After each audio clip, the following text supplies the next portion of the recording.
저는 서울대학교 국어국문학과 교수 박민호입니다. 오늘 제가 말씀드릴 주제는 서울에서 원산까지 가지 못하는 철로 한국문학 주제로 제가 이 책에 대해서 설명하고자 하는 내용을 담은 PPT 같이 봐주시면서 들어주시면 감사하겠습니다.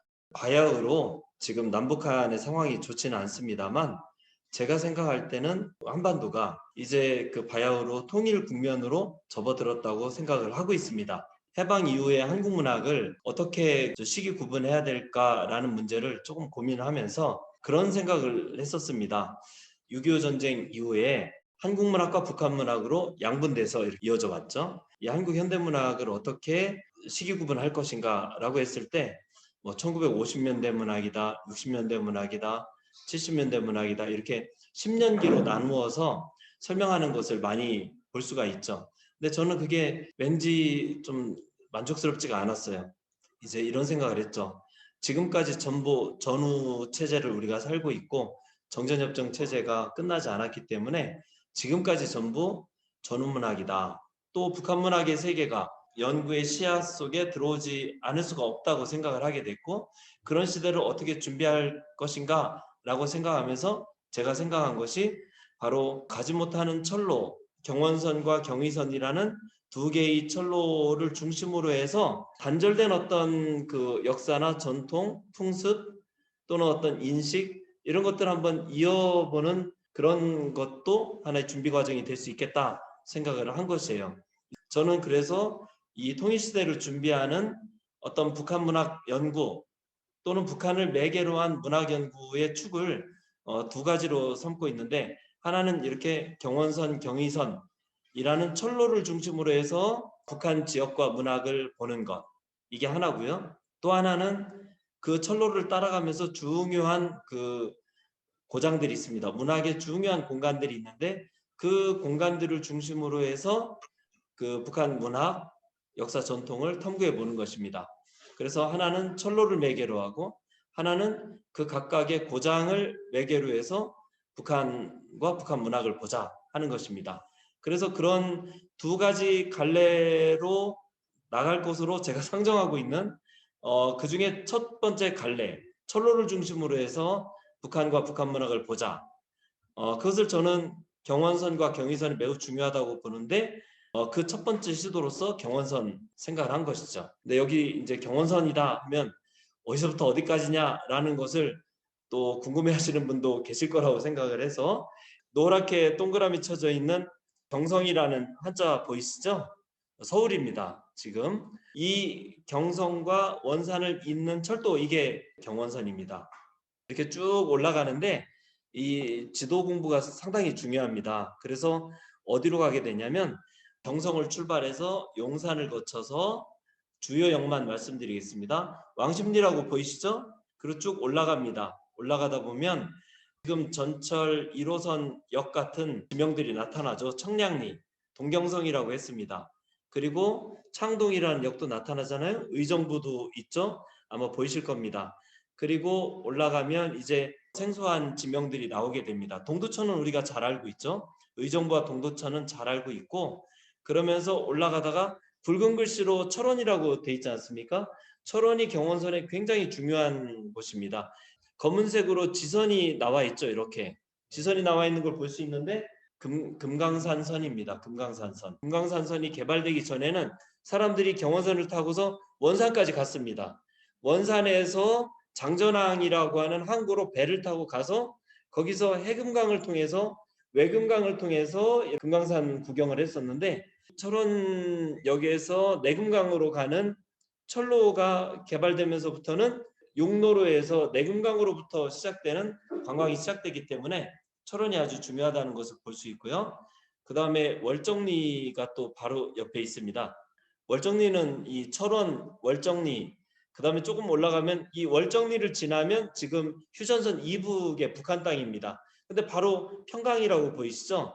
그런데 이 철원 그 다음에 그 평강, 월정리는 아주 작은 간이역입니다. 그런데 그 월정리에서 1km 정도 걸어가면 궁예왕의 옛 성터가 있는 곳이 바로 월정리이기 때문에 저는 우리 비무장지대에 있는 이 월정리를 꼭 가보고 싶은 생각이 들고요.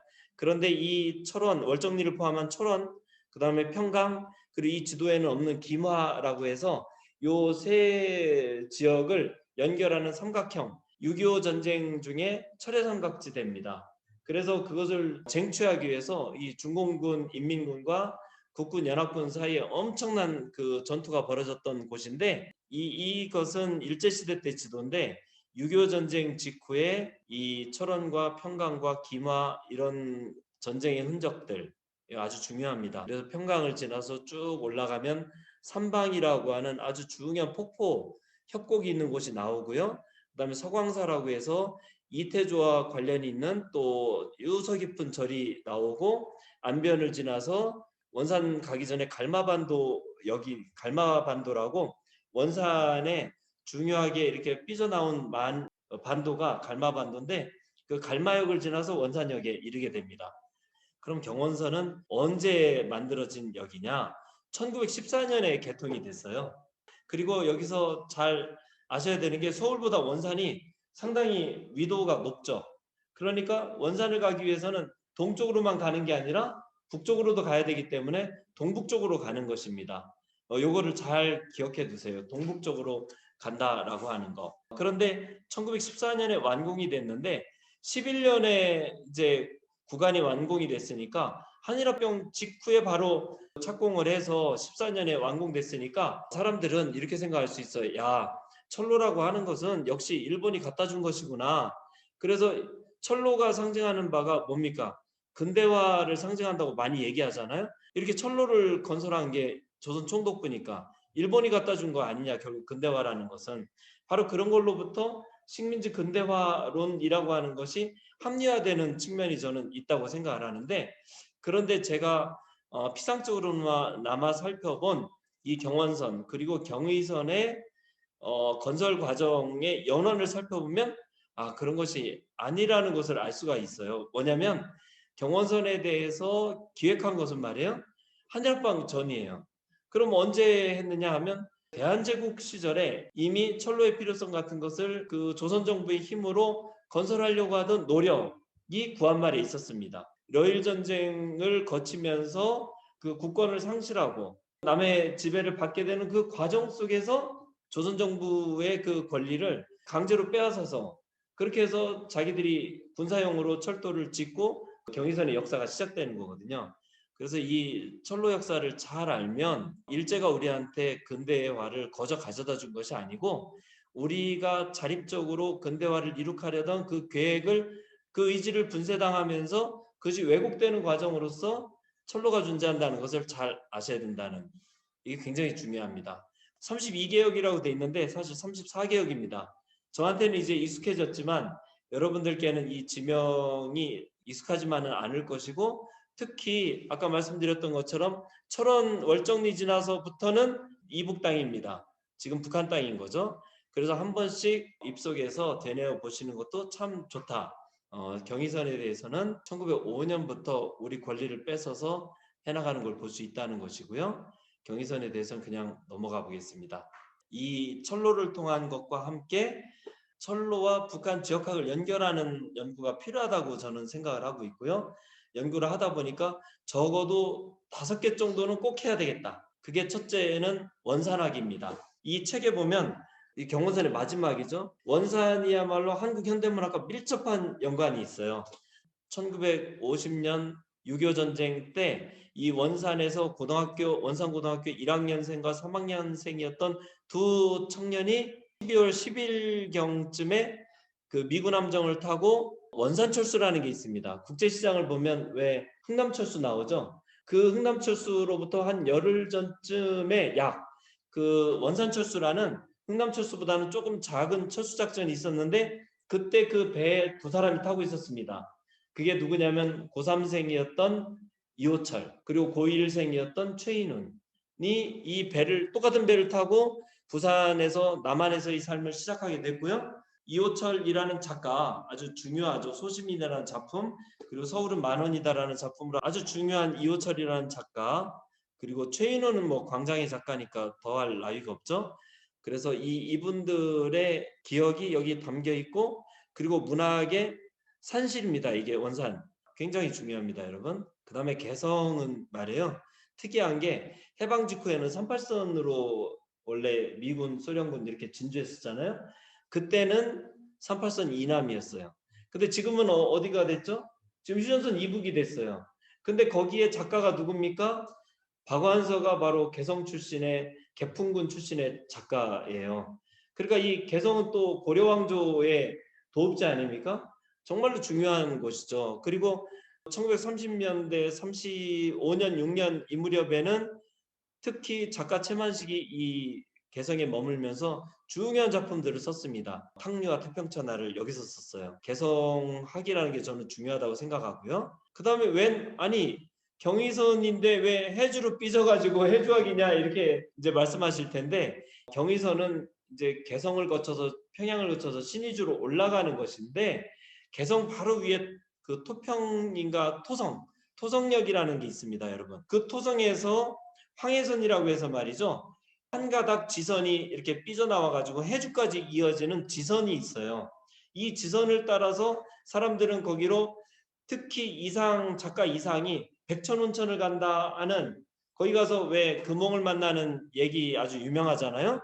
바로 이 토성에서 해주 가는 협궤열차, 이걸 타고 백천온천을 가게 됩니다. 근데 거기에 종점이, 여러분들이 그것 말고 황주에서 또 조금 올라가다가 황주에서 뻗어나와 가지고 황해를 돌아서 이렇게 해주로 연결이 되는 또 하나의 그 황해선이 있다는 것을 아시게 되는데, 바로 그 황주가 심청전의 고향이고, 아까 개성에 살 때 최만식이 심청전을 신봉사로 바꿔가지고 3번을 썼습니다. 연결이 되는 거죠. 그런데 해주에 어떻게 해서 제가 눈을 떴느냐, 가만 보니까 여기가 말이죠, 안중근의 고향이에요. 그리고 1876년생 김구의 고향입니다. 근데 김구는 동학당이었고, 이 안중근은 동학당을 토벌을 하는 쪽에 편들었던 사람이에요. 근데 둘 다 독립지사가 됐죠. 이게 굉장히 흥미로운, 해주라고 하는 곳이 어떤 곳이냐 뿐만이 아닙니다. 이미륵, 그 압록강은 흐른다 있지 않습니까? 이미륵 자서전적 소설이죠. 그 사람이 해주가 고향입니다. 그러니까 해주가 얼마나 중요한 곳인지를 알 수 있죠. 한국 근대사에서. 평양이 중요하다는 건 이루 말할 수도 없죠. 김동인의 고향 아닙니까? 이광수의 장편소설 무정에 나오는 공간이기도 하고, 최명익의 고향이기도 하고, 김사량의 고향이기도 하죠. 그것뿐만이 아니죠. 거슬러 올라가면 한국 고대사의 공간인 단군조선의 땅으로까지 이어져 나가는 거죠. 제가 신채호의 조선상고사를 읽어봤더니 거기에 고조선은 3개의 서울을 두고 있었는데 그 중에 남경이 바로 이 평양이었습니다. 조금만 올라가면 정주인데, 정주가 아주 중요합니다. 이광수의 고향이고, 남강 이승훈의 고향이고, 시인 백석의 고향입니다. 그리고 조선일보를 인수했죠. 방응모의 고향이고, 김억의 고향이기도 하고, 해방 이후에 전후 작가이기도 했고, 나중에는 이제 조선일보 논객으로 활약했던 선우희의 고향이기도 한데, 그러니까 다 지역으로 연결되어 있는 것입니다. 그래서 원산에 대해서 이호철 그리고 흥남철수가 있었지만, 흥남철수가 아니라 원산철수의 이게 이호철은 말이죠, 그때 당시 원산고등학교 학생인데 3학년 학생이었는데 7월 졸업에, 그때 학제로 보면 7월이 졸업인데 6.25가 난 거예요. 그러니까 졸업 한 달 앞두고 인민군의 학도병으로 끌려갔습니다. 그래서 울진까지 밀고 내려왔어요. 9월 15일 날 인천 상륙작전과 더불어서 또 낙동강 전선도 이쪽에서 국군 쪽에서 밀고 올라가니까 패잔병이 돼서 고향으로 일단 북으로 가야 되겠다고 해서 막 가는데 강릉 부근에서 잡혔어요. 국군한테 잡혔습니다. 그래서 이제 나 죽었구나 하고 있는데 한밤에 누가 이호철 하고 불러요. 봤더니 자기 매형이에요. 그래서 살아나서 이제 고향으로 북진하는 국군을 따라서 고향에 갔는데, 이제 북진을 막 했잖아요. 하다가 중국의 개입에 의해서 다시 내려오게 되지 않습니까? 그런 상황에서 원산철수, 흥남철수가 있었던 것인데 내려오게 됐고, 최인훈 재작년에 돌아가셨죠. 그리고 이호철은 5년 되셨네요. 최인훈도 역시 굉장히 중요한데요. 최인훈이 남긴 작품 중에 서유기라는 게 있습니다. 서유기 아주 중요해요. 왜냐하면 이게 독고준이라는 인물이 WC로 가는 이야기예요. 근데 WC가 어디냐? 바로 원산이에요. W라는 이니셜 요 앞 철자가 바로 웨스트, 서쪽을 가리키는 웨스트의 겹치죠. 원래 제가 아까 원산은 동북 쪽에 있다고 했잖아요. 동쪽으로 가야 되는데 독고주는 자전적 소설이니까 자전적인 의식의 내면의 흐름을 그린 거니까 동쪽으로 가는 이야기가 돼야 되는데 서유기라고 했어요. 의미심장합니다. 왜냐하면 그것이 원산의 W와 웨스트의 W가 겹친다는 것에 착안한 것이고, 그리고 거기서 최인훈 문학사상의 중요한 비밀이 하나 드러납니다. 뭐냐면 45년 해방부터 50년의 그 12월에 월남하기 전까지 5년 동안 북한 사회주의 체제를 경험했던 최인훈에게 북한을 택할 것이냐 남쪽을 택할 것이냐 이렇게 하다가 제3국으로 간다고 해서 가잖아요. 이 문제를 해명할 수 있는 중요한 단서가 이 서유기라는 이 작품명입니다. 서쪽으로 간다는 것은 서방 세계의 개방적 가치 체계 속에서 어떤 이상을 찾아 나가겠다라고 하는 암묵적인 표현이 있습니다. 동방세계에서는 희망을 찾을 수 없다고 본 거예요. 동방세계의 현대이념. 그럼 동방세계의 현대이념이 뭡니까? 그것은 바로 중국 마르크시즘. 이게 다 동방세계죠. 유럽 쪽에서 보면 동방세계예요. 그리고 북한 사회주의.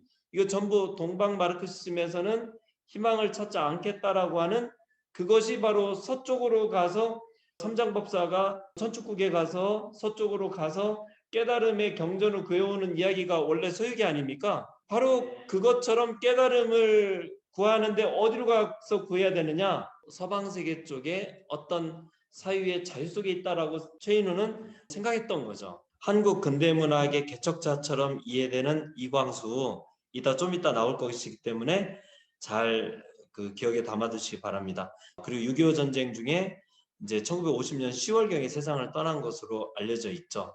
근데 그가 이 평안북도 정주 태생입니다. 그가 일본에서 메이지 중학 유학을 1차 유학을 마치고 1910년 3월에 귀국했습니다. 한일합방 되던 해 서울에서 안창호를 빈밀리에 만나고 학교 선생으로 간 곳이 정주 오산학교입니다. 근데 그 정주 오산학교의 그 설립자 남강 이승우는 사업을 해서 돈을 번 양반이고 안창호보다도 나이가 많았던 사람인데, 안창호의 연설을 듣고 어떤 독립적 개화사상에 감화를 받고 오산학교를 세웠어요. 이광수가 학교 선생으로 간다는 것은 이제 안창호와 이광수 사이의 사상적 연계관계. 근데 이 이광수의 작품 중에 흙이라는 장편소설에 허숭이라는 남자 주인공이 있어요. 이 사람은 고학을 해서 변호사가 된 사람이에요. 사법고시 같은 것에 해당하는 건데, 고등문관 시험에 합격해서 조선인 변호사가 됐으니까 일제시대 때 얼마나 귀한 사람이었겠습니까? 신분상 귀할 수 있었던 사람인데, 이 사람은 그 아까 정주 오산학교 있었던 그곳을 모델로 삼은 자기 고향 살려울이라는 고향을 잊지 못해요. 자기가 어렸을 때 봤던 유순한 여성을 잊지 못합니다. 자기는 고등문관 시험에 합격을 하니까 어떤 유지가 자기 딸이랑 결혼을 이제 하기를 원해서 결혼했죠. 그러면서도 고향을 그리워하는 흙을 다시 읽으면서 이 흙은 사람들이 농촌 계몽운동의 소설이다. 그래서 이광수의 계몽주의가 잘 드러난 소설이라고 해석들을 많이 했는데, 저는 그것은 절반만을 이해한 것이다. 절반은 뭐냐? 그것은 흙에 귀의한, 왜 산문에 귀의한다, 불교에 귀의한다 이러잖아요.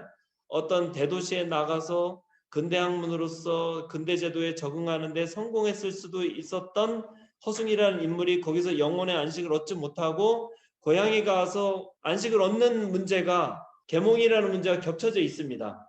그런 것처럼 무정도 마찬가지예요. 이광수의 무정도 100년 동안 사람들은 해석을 해오기를 이것은 외국으로 유학 가서 그 서양 학문을 배워가지고 돌아와서 신교육을 해서 조선을 근대화한다라고만 알고 있습니다. 제가 생각하기에, 해석하기에 그것은 조선을 근대화하자는 것일 뿐만 아니라 동시에 그 근대로부터 벗어나야 된다는 겁니다. 약육강식과 적자생존의 진화론적 경쟁이 들끓는 현대세계, 이광수가 자신이 살던 시대를 현대세계로 봤던 거거든요.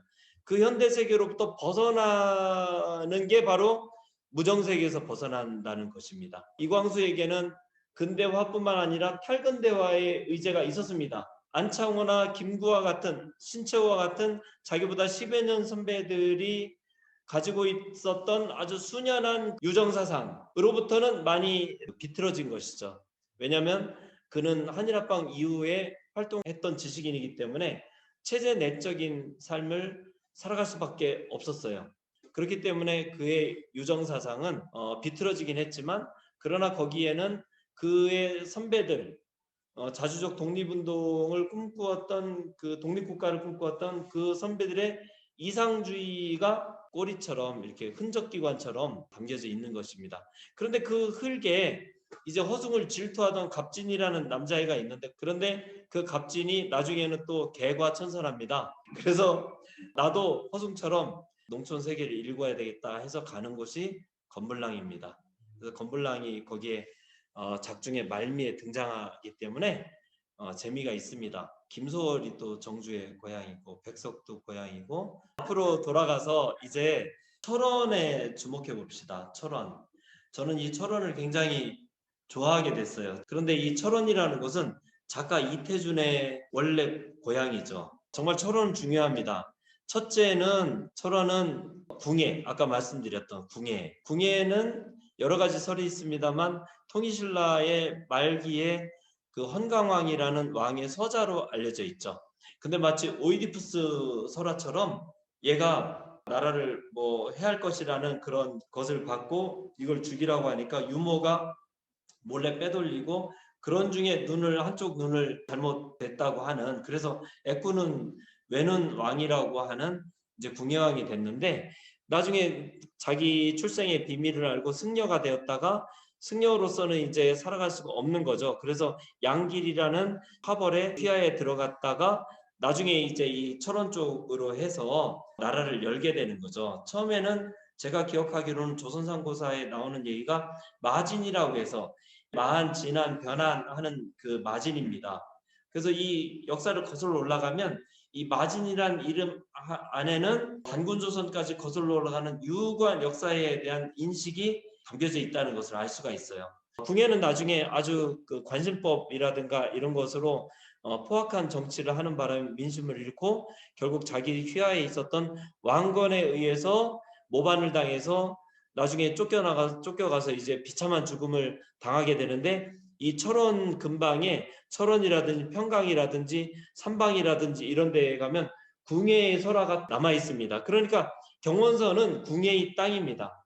근데 이상하게도 그 일제시대 때 개벽지라든지 이런 데 있잖아요. 천도교의 중요한 사상가들, 천도교 운동을 했던 젊은 사상가들 있죠. 김기전, 박달성, 그 다음에 그보다 좀 윗세대인가요? 차상찬, 이런 사람들이 국토순례를 엄청 했습니다. 어떻게 보면 이광수의 뭐 오도답학이라든지 이런 것도 사실은 연대기적으로 보면 그들이 기획문을 더 늦게 쓰지만, 사실 그 국토에 대한 인식이라는 것은 그 천도교 쪽에 제가 이제 가설을 세우기는 더 먼저 생겨나서 그 후세대인 이광수나 이런 사람에게 영향을 주었다고 생각을 하는 것이거든요. 그런데 그 잃어버린 궁예왕이 땅이라는 것은 결국 잃어버린 조선, 일제 국권을 잃어버린 조선왕조의 겹치는 당대인들의 어떤 심금을 울리는 그런 정서적인 어떤 것을 갖고 있었다는 것을 알 수가 있어요. 그래서 궁예왕이 터라는 것이 굉장히 중요한데, 뿐만 아니라 거기에는 임꺽정에 관련된 설화가 담겨있는 고석정이라는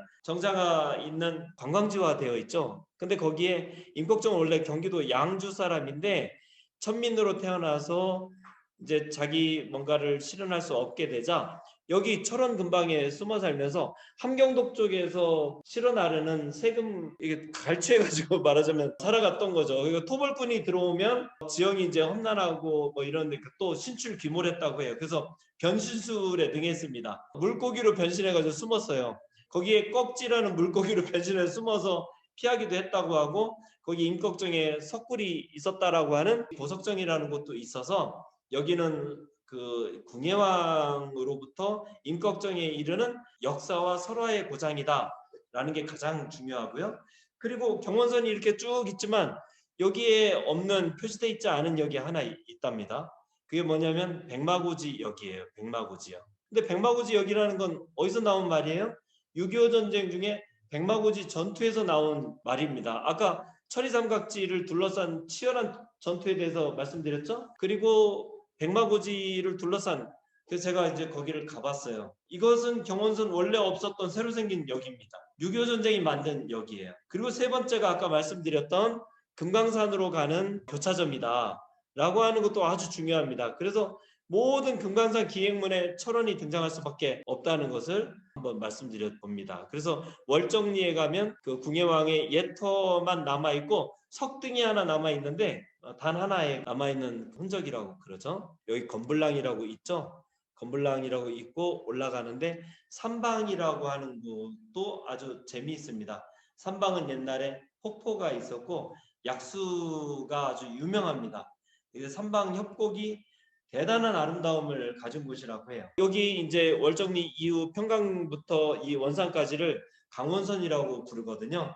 그런데 현재 북한에서 가장 낙후된 철도가 강원선입니다. 모든 철도 중에 가장 낙후된, 가꾸질 않는 거예요. 휴전선 접경지대니까. 도명학이라는 작가가, 탈북 작가가 한 분 계시는데 창작집도 냈어요. 공교롭게도 저랑 나이가 같더라고요. 같은데 이 사람이 쓴 추가령 높은 고개라는 그 작품이 아주 굉장히 흥미롭습니다. 그 추가령 지대를 지나가는 철로가 얼마나 낡았는지, 그런데 얼마나 그 협곡을 지나가는 위태로움이 있습니다. 군인들이 기차의 위에 올라타 가지고 지나가다가 거기 벼락이 떨어져 가지고 감전돼서 죽는 그런 얘기가 나오는 소설인데 아주 충격적이죠. 그런 이야기가 담겨 있는 곳이 삼방협곡이고요. 그다음에 이제 서광사 얘기로 마무리를 지을까 하는데요. 자, 여기에 아까 검불랑도 이광수의 흙이라는 소설에 나왔잖아요. 서광사는 이광수의 흔적이 많은 곳입니다. 이광수가 조선문단이라는 잡지를 만들었잖아요. 방인근 그 조선문단이라는 잡지를 만들었는데 그걸 설계한 구상한 곳이 바로 이 서광사입니다. 근데 이 서광사는 무학대사의 이성계가 꿈을 꿔가지고 왜 보니까 석가래를 꿈속에서 석가래를 짊어지고 나오는 꿈이 있습니다. 유명한 그것이 뭐냐라고 하니까 왕이 될 꿈이라고 하는 그런 설화가, 그래서 무학대사가 그 꿈을 꾼 절을 지어준 곳이 서광사입니다. 어떤 소설에 또 나오냐면 이광수의 소설 중에 장편소설 재생이라는 소설이 있습니다. 1924년인가 발표된 소설인데요. 재생은 이광수가 독립운동 상해에서 독립운동 하다가 1921년인가에 이제 귀국해가지고는 체제 내적인 삶을 살아가게 되는 거죠. 동아일보에 연재한 장편소설이 재생인데 이게 아주 이름이 제목이 흥미롭습니다. 왜냐하면 거기서 재생이란 무엇이냐? 다시 살아난다는 것은 그것은 3.1운동의 실패로 인해서 그 좌절에 빠진 젊은이들이 이제 그 독립의 이상을 잃고 타락하게 되죠. 어떤 물질적인 것에 빠져서 또 향락에 빠져서 거기에 그런 젊은들의 세태를 그리면서 이광수 자신도 사실은 독립운동을 포기하고 돌아왔으니까 타락해버린 거 아닙니까? 거기에 질문이 있어요. 자기 자신에 대한 질문도 은연중에 담겨 있습니다. 어떻게 재생할 것인가? 순영이라는 여학생이 있어요. 애인이 봉구라는 남학생이 있었어요. 나이가 좀 많습니다. 3.1운동에 같이 열렬히 참여했어요. 근데 다 잡혔죠. 3.1운동은 3.1 혁명이고, 왜냐하면 4월 11일 날에 상해 임시정부는 3.1운동의 결과로서 나타난 것이에요. 그러니까 3.1운동이라기보다는 3월 혁명이죠. 동시에 그것은 학생운동으로부터 시작한 것입니다. 종로에서 그 경성의 이전 학생들, 그 다음에 그 중앙고보 학생들, 이런 학생들이 뭉쳐가지고 으로 행진을 해가지고 덕수궁 앞에서 대한독립 만세를 부르고 거기서 일제히 총검에 희생되고 하는 것이 시작이었던 것입니다. 그런 학생운동을 뒤로 하고서 다 이제 봉구는 감옥에 가버렸어요. 나이가 좀 많고 주도를 했으니까. 근데 순영은 남았죠. 수년 남았으면 어떻게 해야 됩니까? 우리 같으면 그 옥에 갇힌, 감옥에 갇힌 그 애인을 위해서 옥바라지도 하고 같이 투쟁의 결의를 해야 되지 않습니까? 근데 순영은 타락해버린 것이에요. 타락해가지고 이제 자기 자신의 삶을 살아요. 그래서 여학생이 그때 인기가 많으니까 여학생 첩이 유행이었어요. 백윤이라는 남자, 여자 이름이지만 남자예요. 거부에 첩이 되려고 이제 향락적인 삶을 빠져들어가고 있는데 그때 그 앞에 재수없게도 봉구가 감옥에서 나와가지고 다시 나타납니다. 그래서 이제 무정에서는 형식이가 선형을 택할 것이냐 영체를 택할 것이냐, 여러분 무정 공부 다시 해보세요. 그런 고민에 빠지지만 여기서는 순영이가 백윤희의 첩이 될 것이냐 봉구를 따라갈 것이냐, 근데 봉구를 따라가지 않죠. 대신에 마지막에 사랑의 추억을 남기기 위해서 가는 곳이 어디냐면 서광사로 같이 여행을 떠납니다. 여행을 떠나서 하룻밤을 지냈어요. 근데 거기서 아플싸 그만 아이를 갖게 된 것이죠. 그것이 이제 그 순영의 본격적인 불행이 시작되는 이야기입니다. 그래서 재생이라는 소설이 굉장히 중요한 소설입니다. 이광수의 어떤 죄의식의 산물이기도 하고, 그리고 3.1운동 이후에 어떤 삶을 살 것인가. 서광사라는 그 무대가 굉장히 중요한 것이죠. 짧은 시간 동안 여러분들께 경원선이 우리 문학에서 어떤 의미를 가지고 있는가를 말씀드렸는데요.